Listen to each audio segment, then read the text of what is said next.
Assalamualaikum warahmatullahi wabarakatuh. Selamat pagi anak-anak semuanya. Alhamdulillah kita masih bisa bertemu dalam keadaan sehat, dalam keadaan longgar, dan masih dalam keadaan diberikan hidayah oleh Allah Subhanahu wa Ta'ala. Ya,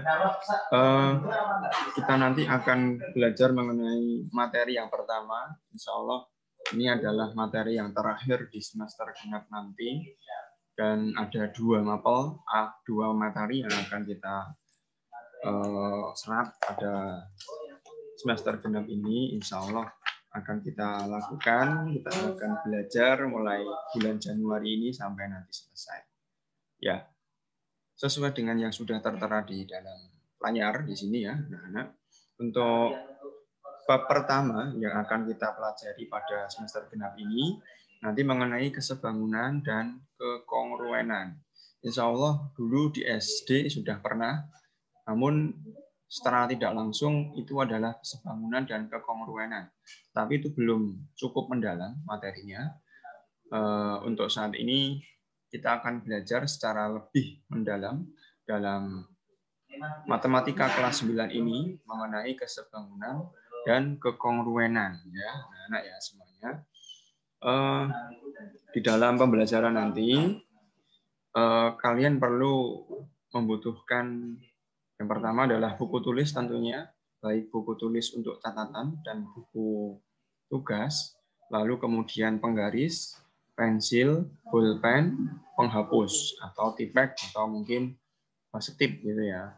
Jadi perlu diperhatikan, disiapkan dulu karena nanti kita harus menggambar dalam pembelajaran nanti.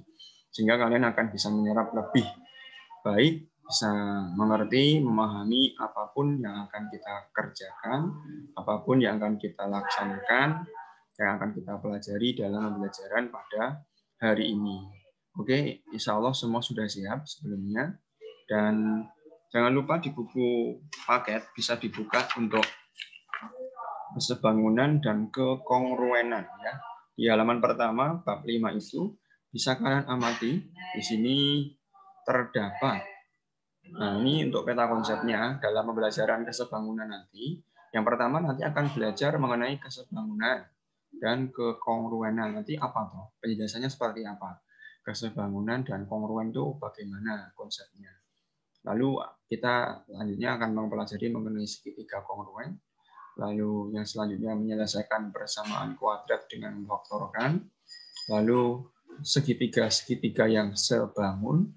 Lalu segitiga sebangun pada segitiga siku-siku dengan garis tinggi dan segitiga sebangun dengan garis sejajar.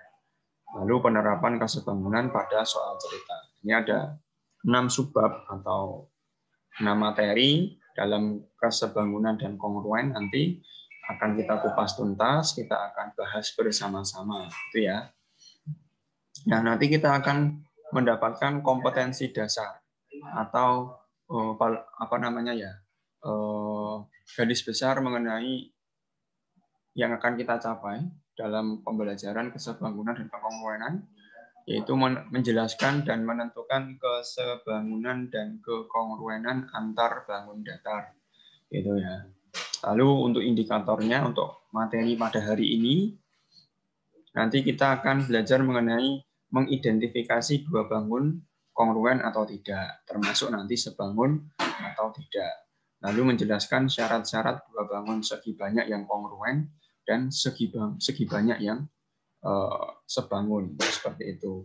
Segi banyak itu seperti apa? Segi banyak itu tak terhingga ya. Jadi selain ada segi 3, segi 4, segi 5, segi 6, ada yang namanya segi 7, segi 8, segi 9, segi 10 sampai segi N. N itu tidak tahu. Jadi tidak terbatas. Jadi banyak segi nanti. Tetapi untuk materi SMP ini paling maksimal nanti mempelajari mengenai segi 5, maksimal segi 6, seperti itu.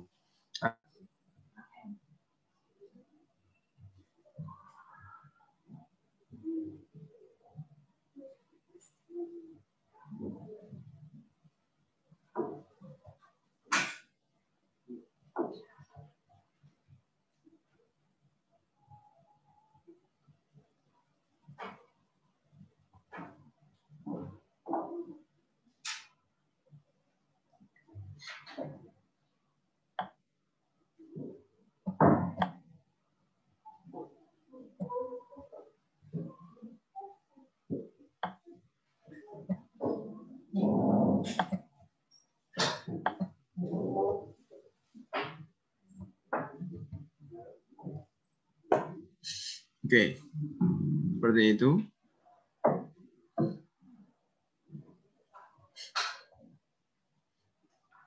Selanjutnya,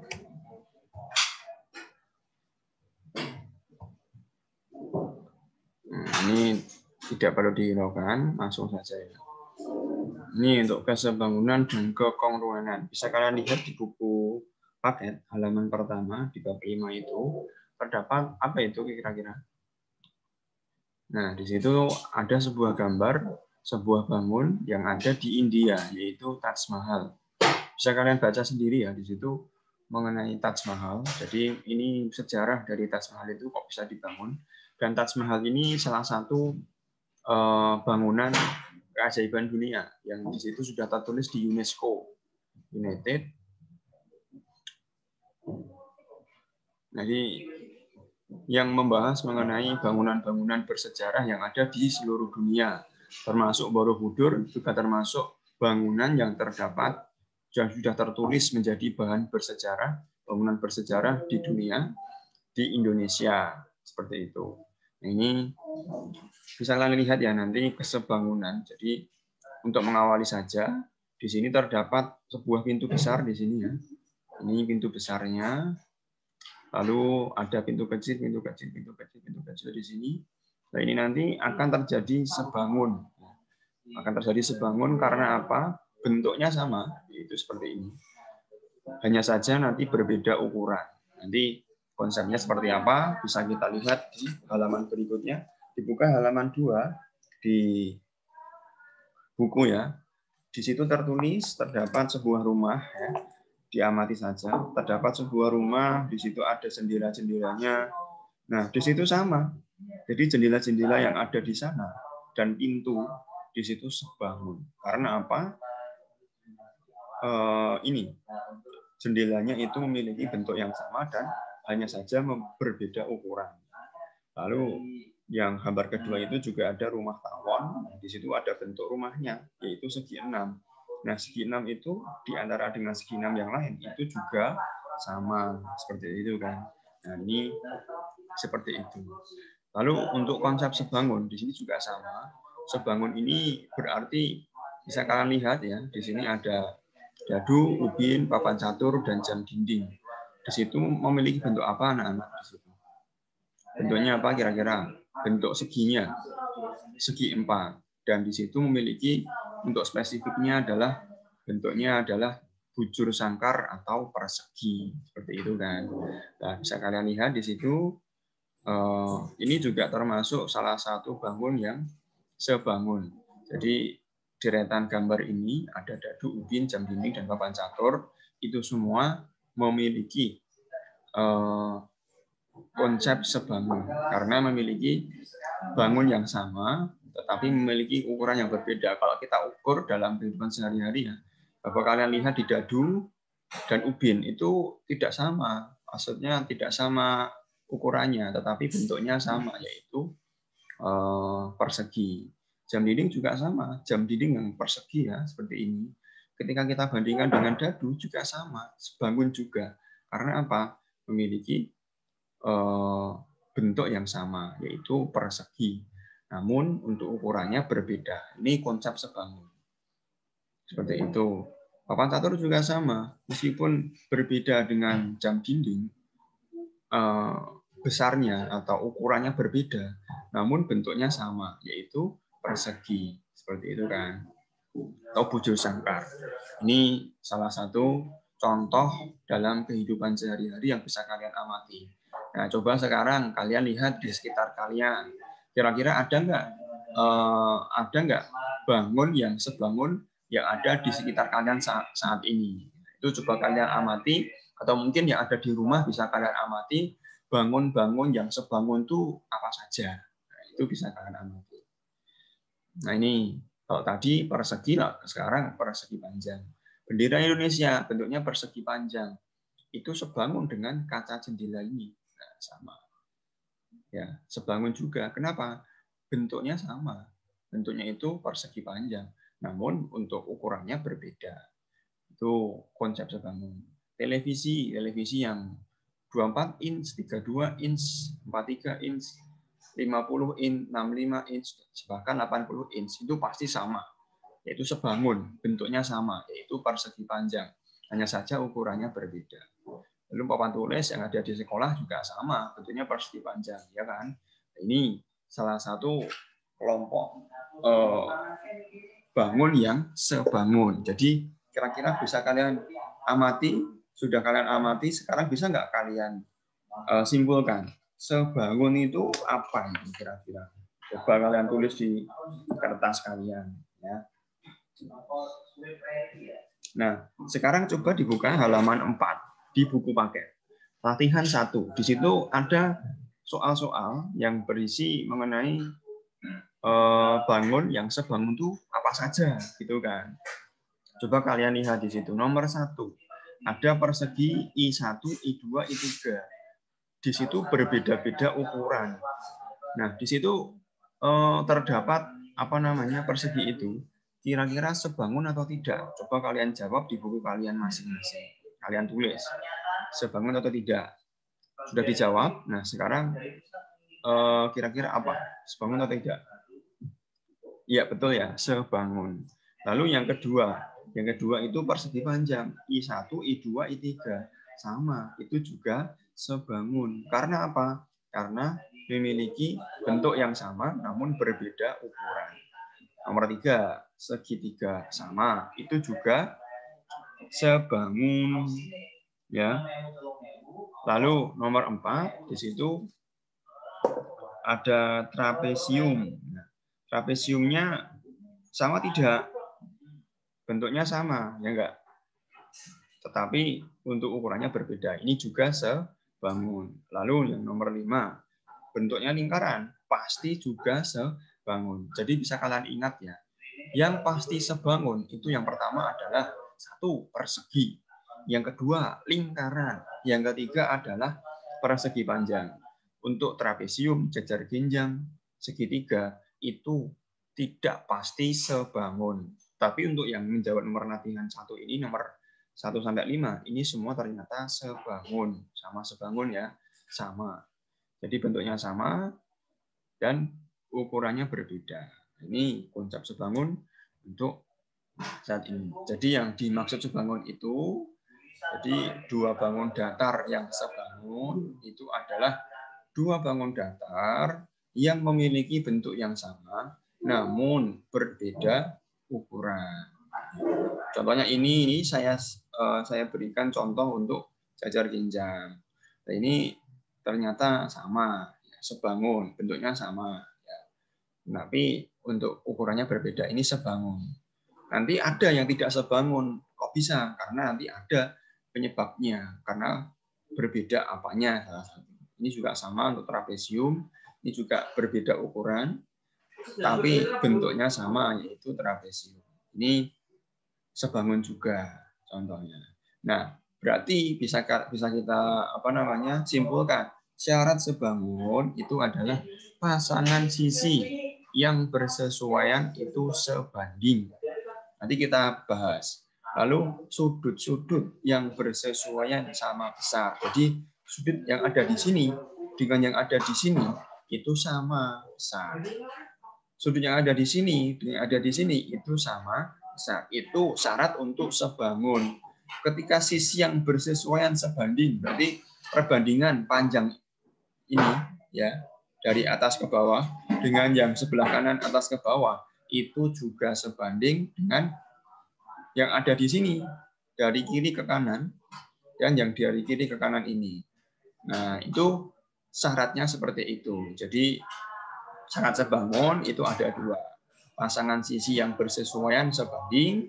Yang kedua adalah sudut-sudut yang bersesuaian sama besar. Nah, coba sekarang kita lihat latihan 2 di sini ya, anak ya. Nomor 1 coba kalian simpulkan.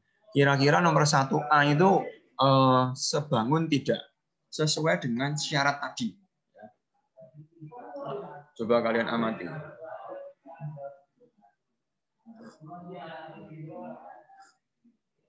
Nah, Di sini kebetulan untuk bentuknya sudah sama ya.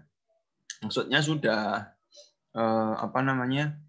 Tidak diputar-putar. Jadi sudah cukup bisa kita amati bahwa untuk yang ada di sini ini untuk di sini ternyata yang diketahui itu adalah sudutnya yaitu 109, di sini juga 109. Sudah sama besar yang seletak ya, yang bersesuaian. Jadi maksud dari bersesuaian itu letaknya sama. Pojok kiri dengan pojok kiri itu 109 derajat ya. Terus 71 derajat dengan yang ada di sini itu pojok kiri bawah dengan di pojok kiri bawah yang kedua itu juga sama 71 derajat. Maka dipastikan untuk nomor 1A ini merupakan bangun yang sebangun seperti itu karena memiliki syarat atau memenuhi dua syarat tadi. Lalu yang kedua 1B. Sebelum kita kerjakan, alangkah lebih baiknya kita putar dulu. Ya ini kan berbeda ya. Jadi kita putar. Ini kita putar ke sini. Coba kalian bayangkan di dalam pikiran kalian masing-masing. Nah, di sini ketika kita putar ke sini, maka akan terjadi perubahan posisi ya.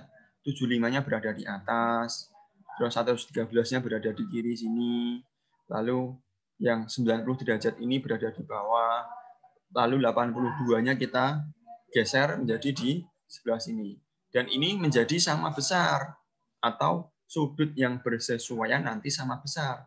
Yang ada di sini, kiri bawah ini dengan ini 113 dengan yang ini, 75 dengan yang ini, 82 dengan yang ini. Adapun untuk panjang sisinya, insya Allah juga sama atau sebanding. Jadi dipastikan ini juga sebangun, gitu ya. Lalu yang C sama, kita lihat sudut-sudutnya sudah sama besar atau tidak. 110 ke sini, 60 derajat. Nah, dengan yang ini. Lalu di sini 110 dengan 120. Bisa nggak 110 dengan 120? Ternyata kok beda, ya nggak? Harusnya 110 ini ke sini itu dengan 120, tapi ternyata di sini dengan 70.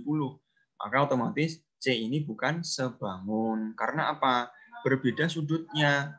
Harusnya pasangannya 60 derajat ke 120 derajat. Nah, di sini tidak. 60 derajat dengan 110 derajat. Nah, ini. Atau 70 derajat ke 120 derajat, nah ini sudah ada. Tapi ketika 70 derajat ke 110 derajat, itu tidak ada. Ternyata ini berseberangan, harusnya segaris. Tapi ini tidak. Maka ini bukan sebangun. Lalu yang D juga sama. Yang D ini 53 derajat ke 127 derajat. Ini sama. Lalu 127 derajat ke 90 derajat. Ini 53 derajat ke 90 derajat. Dari sini ke sini. Ternyata ini sebangun juga. Nah, ini konsepnya. Ini ketika memiliki sudut yang berbeda-beda, tetapi ternyata sama besar.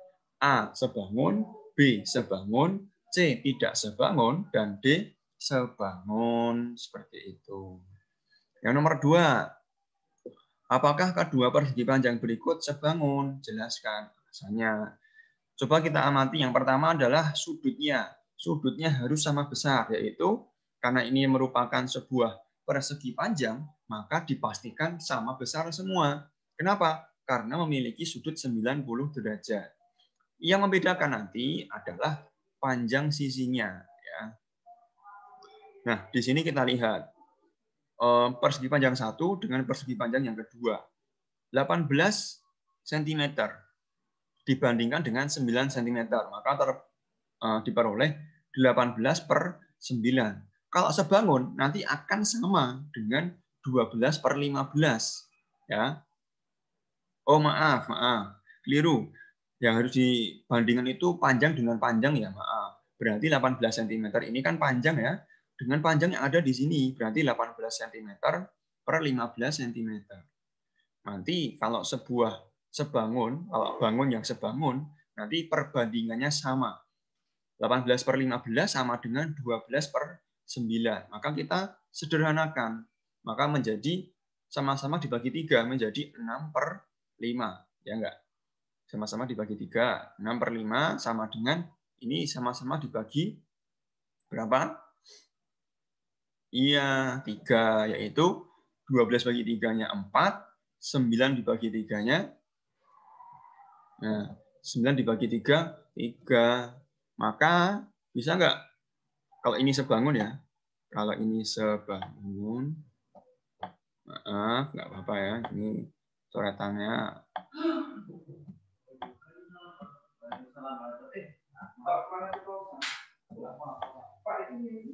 Nah, sebangun. Nah, berarti nanti ini 18 per 15. Nanti akan sama dengan 12 per 9. Nah, sama-sama dibagi 3, ini menjadi 6 per 5. Kalau ini sama-sama dibagi berapa? 3 juga ya berarti ya. Diperoleh 4 per 3. Nah, tadi karena ini merupakan persegi panjang, ya enggak? Meskipun sama besar, tetapi syarat yang kedua tadi adalah perbandingan sisi itu sama atau sebanding, perbandingannya sama.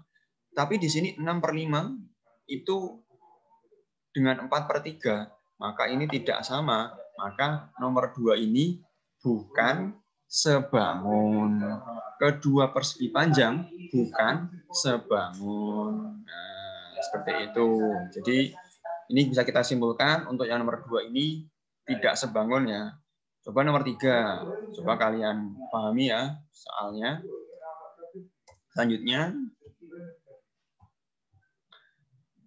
Ini kita hapus. Nah ini. Sekarang.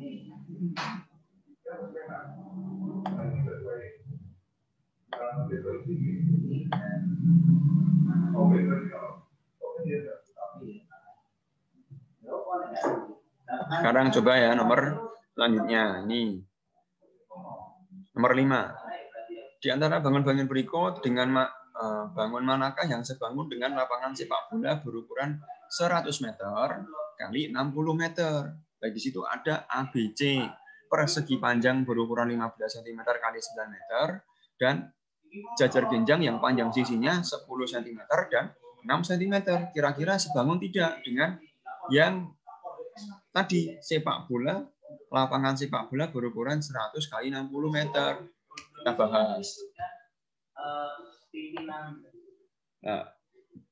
Nah, nanti akan dibuktikan sebangun. Jadi, lapangan sepak bola yang berukuran 100 kali 60 meter akan dibuktikan sebangun dengan persegi panjang ukuran 15 kali 9 cm. Yang pertama adalah sudut yang seletak sama besar. Nah, karena di sini merupakan persegi panjang, maka otomatis sudut-sudutnya 90 derajat semua. Maka otomatis sama besar, ya enggak? Lalu syarat yang kedua yaitu perbandingan sisinya sama atau sebanding. Nah, kita lihat tadi panjang dengan panjang, lebar dengan lebar, 15 cm dengan 100 cm, 100 meter. Sama dengan nanti harus sama dengan 9/60. Maka kita sama-sama kita bagi nih, kita sederhanakan. 15/100, maka bisa kita bagi dengan 5. 15 bagi 5 yaitu 3, dan 100 bagi 5 yaitu 20. Dan sama dengan 9/60, sama-sama kita bagi dengan 3. Maka otomatis kita bisa lihat 3/20. Ternyata sama, perbandingan panjang dan lebar. Ini sama, yaitu 3/20. Karena memiliki atau memenuhi 2 syarat sebangun, maka bisa kita buktikan untuk lapangan sepak bola yang berukuran 100 meter kali 60 meter, sebangun dengan persegi panjang yang berukuran 15 cm kali 9 cm. Nah, ini sebangun ya, memenuhi 2 syarat tadi. Sekarang yang nomor 2. Lapangan sepak bola yang berukuran 100 kali 60 meter nanti sebangun tidak dengan jajar genjang yang berukuran 10 cm kali 6 cm. Coba kita gambar jajar genjang itu berubah seperti ini ya gambarnya ya. Dan ini merupakan lapangan sepak bola tadi.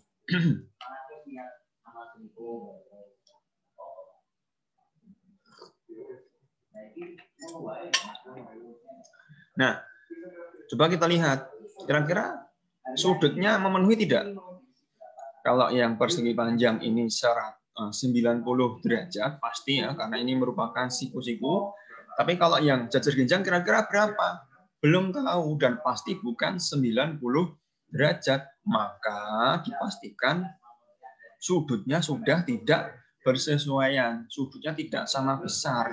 Maka otomatis ketika syarat satu tidak terpenuhi, maka otomatis pasti tidak sebangun. Nah, ini untuk yang yang nomor 2 ini, yang B.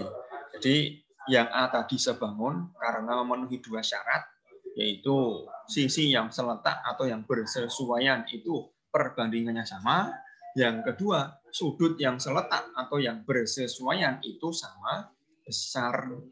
Maka itu memenuhi 2 syarat tadi. Maka otomatis yang A merupakan bangun yang sebangun. Namun untuk yang B, jajar genjang dengan persegi panjang itu tidak sebangun.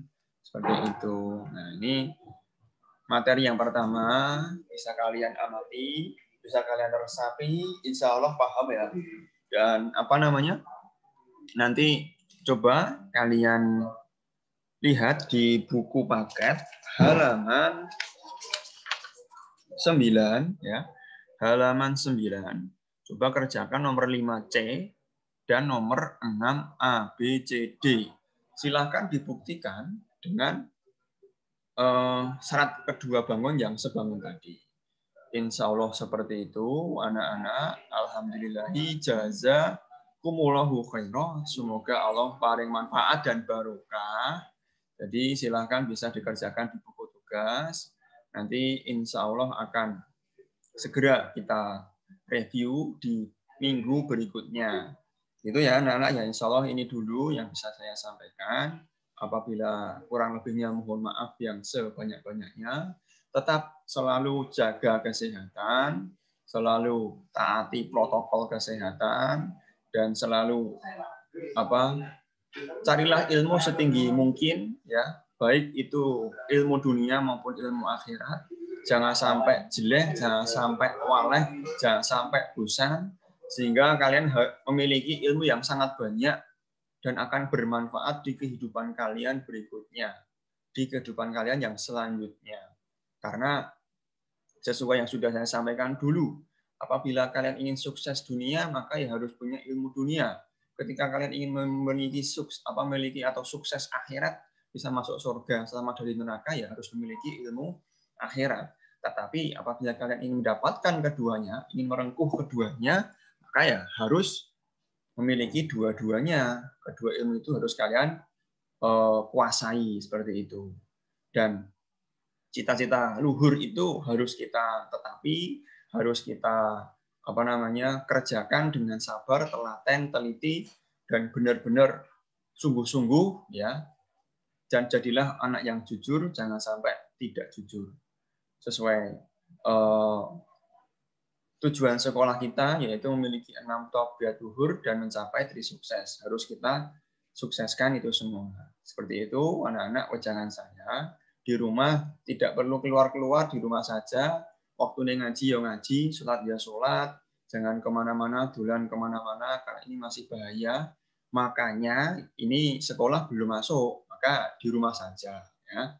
Dan ketika keperluan di luar ya menggunakan masker, ngaji pakai masker, sholat pakai masker, sehingga akan terhindar dari penyakit atau virus-virus yang berkeliaran di luar sana. Insya Allah seperti itu ya anak-anak ya semuanya. Semoga nanti kita bisa bertemu secepat mungkin, bisa bertatap muka di sekolah secepat mungkin, kalian bisa kembali ke pondok lagi dan bisa bertemu dengan saya ya. Insya Allah itu itu apa namanya wajangan saya tadi, nasihat saya. Silahkan nanti bisa dilakukan, dan amal solih selalu semangat dalam hal apapun. Niati semuanya karena Allah agar menjadi pahala, dan kalian akan menjadi anak yang soleh, orang yang bermanfaat di kehidupan selanjutnya. Jazakumullah khairan. Semoga kalian bisa menyerap ilmu yang sudah kalian dapatkan pada hari ini, dipahami, dimengerti.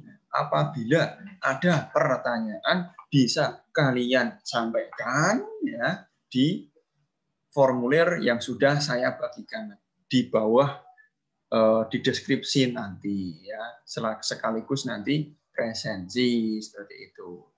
Itu ya anak-anak. Alhamdulillah, jazakumullah khairan. Akhiru kalam, wassalamualaikum warahmatullahi wabarakatuh. Berapa menit?